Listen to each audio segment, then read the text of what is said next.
to my studio. I'm Wendy O'Brien. Thanks for dropping by. Today I'm going to take you step by step on how to make your paper swatch book using your colored pencils.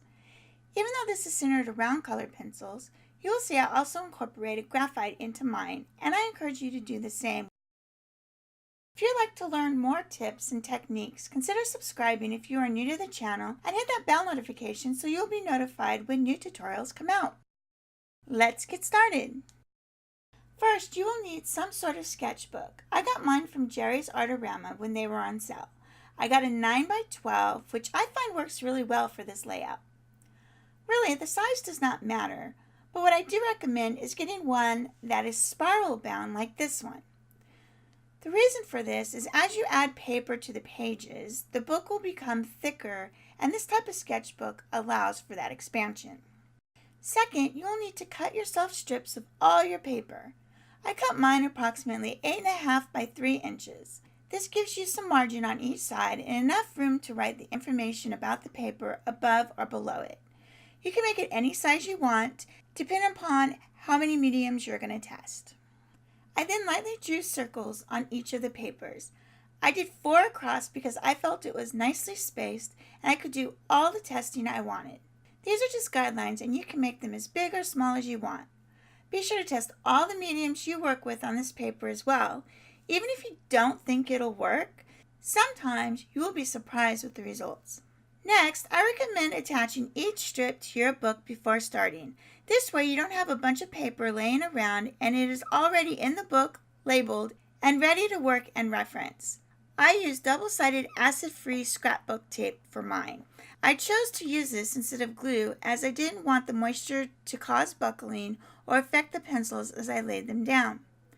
I also didn't want to wait for it to dry or the mess it creates if it squirts out, so there's that. As you attach each swatch, make sure you label it with the type of paper, brand, finish, weight, and any other useful information for that paper. If you would like to learn why you should make paper swatches, check out my top 6 reasons for paper swatching with colored pencil. Now let the fun begin. Choose 3 pencils that you would like to create a gradient with.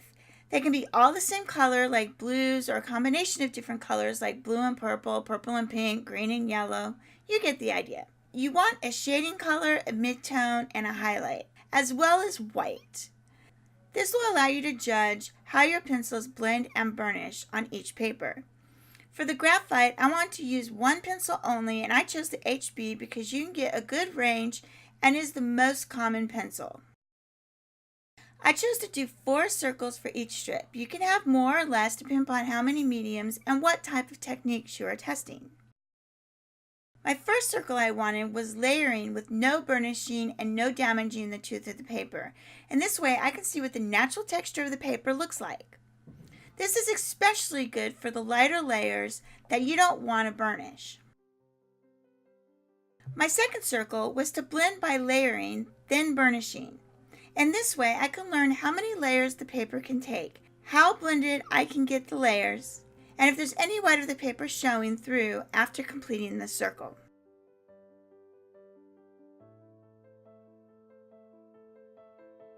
Question of the day. Would you like to see more of these videos? Let me know in the comments what types of tips, tricks, or tutorials you're interested in seeing.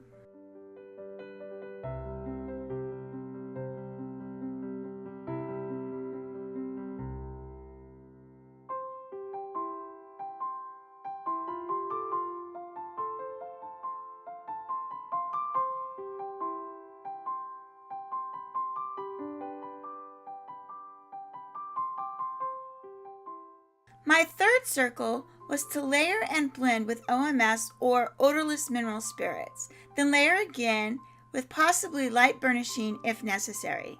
This is a great way to see how the paper takes OMS and if it leaves wet marks when it dries.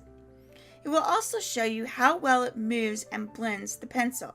You also learn very quickly if you have too much or too little to get your desired result.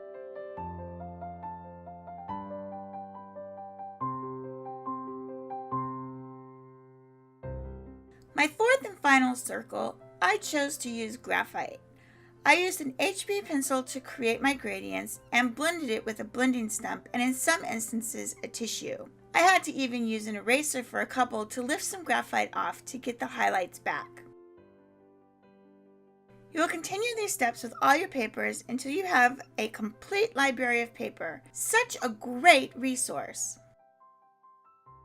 If you would like to see my thoughts on these papers, check out the co-stream I did with Chrissy from Extras Art on her channel, where we talk about using the different papers with colored pencils, our results, and preferences. Let me know if you enjoyed this video by giving it a big thumbs up. Until next time, keep on arting! Bye!